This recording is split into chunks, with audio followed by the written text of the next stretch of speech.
Hello everybody, welcome back to the workshop. So this evening I'm going to talk a little bit more about Olga. I had some questions come up on my anvil, so I figured I'd share. Thanks for watching.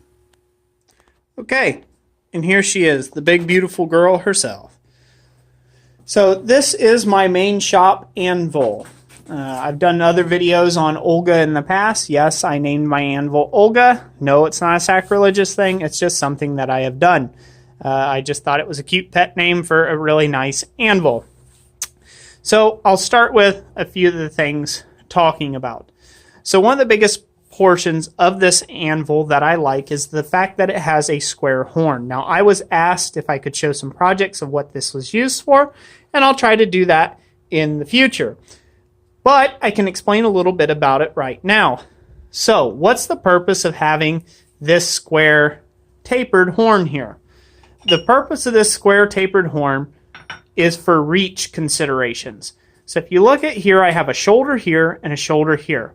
But let's say I wanted to take and texture just the two center parts here, or say I needed to put a touch mark in the center of this. So let me roll around here with you. Excuse me. This is going to look a little distorted because I'm in the wide angle mode of the camera. But now you can see where the benefit of having a tapered horn section like this is. This is not meant to do really heavy forging on. This is to do corrective forging in between two shoulders, or areas that you need to take and get a little extra correction on without denting or marring up the shoulder or whatever is there, or otherwise bending the piece. So you can see it sitting like that. As this goes on, you can see that that would be a reach issue. And if I were to strike this while this was hot, it would bend it. So now if I move it down here, now I can strike this while it's hot, and this won't bend. So that's the purpose of the square horn on an anvil, or on this particular anvil. The other thing I've been asked by other beginning smiths is, what is this all about? I have done some videos on upsetting in the past, but the main gist of what this block is used for is for being able to have a lower trajectory for someone, either a striker or yourself, to be able to hit the surface of this and finish out a full hammer swing when you're hitting it. So the other thing you could do is you can bounce bars on it and buck up bars to upset the ends. So that's the other thing. So that is called an upset block, and you know, they're a fairly handy tool. The next question that came in about the anvil was my stand. This is a home-built stand. I did a whole video on that. Just take and check the channel for these videos, any of my tooling builds. And in fact, I sell plans for this at my website over at blacksmithpdfs.com. You can go over there and check that out. And I've got size recommendations for certain heights and things of that nature, in heights of anvils. That all comes in the plans. And it also tells you the right pitch and angle for the feet, what to fill it with, everything like that. So the stand itself here is 350 pounds. So the piece of steel that it's sitting on is a 2.5 inch thick piece of mild steel block, and it's as big as what it needed to be to take and be able to sit my anvil on it comfortably. That's really the only requirement. And then these are just a piece of 1/4 inch by 1 inch flat stock, taken bent at right angles, and leaving enough space that a 1 inch Hardy shank can fit down through them to stow tools. And this goes all the way around. My guillotine fullers. I've got some set down tools and things on that side. I've got a cupping tool and a bic and a Hardy and a fuller tool and a brush. And this is a very handy setup for me because I can very quickly access any one of these tools that I use on a daily basis and throw it very quickly up into the Hardy hole. So it's a very handy anvil. Now some people may be asking, well, what about a wood block? I have found that a wood block does not work for me. Mainly wood blocks, they're too lightweight, and especially when you get into heavier anvils like this, you need a really heavy wooden block in order for these not to get all top heavy and whatnot. So it's easier just to fabricate a stand for me, so that's the way I went with the fabricated stand. Also, people have asked, it doesn't seem that your anvil rings. And you're right, it does not.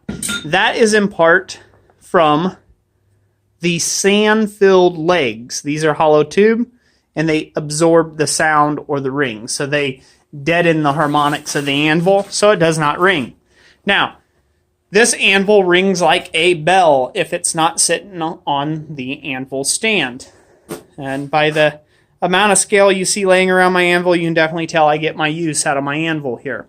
But yeah, without the scale, without the sand in the legs, it'd ring like a bell and drive me crazy all day. So I do the sand-filled legs. Also, that's another reason why when this was sitting on a wooden block at the guy's house in which I bought it, which will bring me to my next question. Where'd you buy an anvil like this? I found this anvil on eBay. When it came down to actually purchasing it, I hit it while it was on the little wooden block he had, and it rang like a bell. I'm like, yep, that'll change. I'll do a steel stand. I had a steel stand already for my other anvil. And yeah, so that's how that happens. Now, the next question I get a bunch. And I get this one a bunch.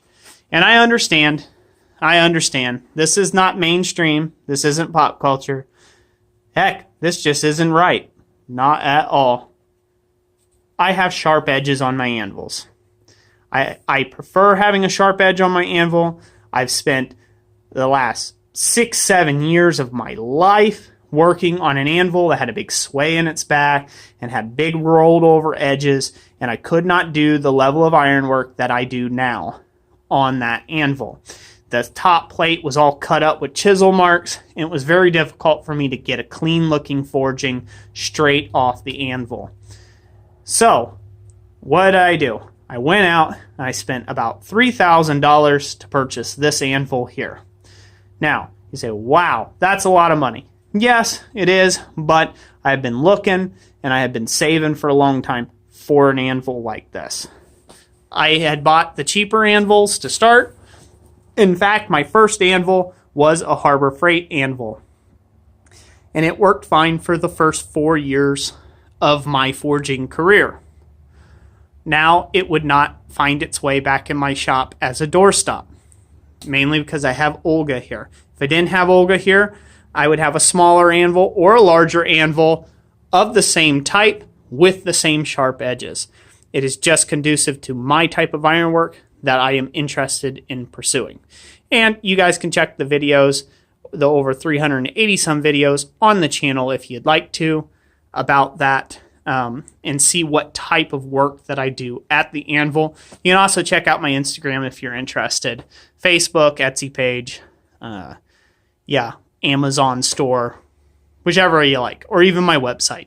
Just type in Christ Center Ironworks and I'll come up. So that's enough on that. So I do not dress my edges. I make sure that there is no more than about an 1/8 inch radius on any of it here, and I find that to be the handiest for me.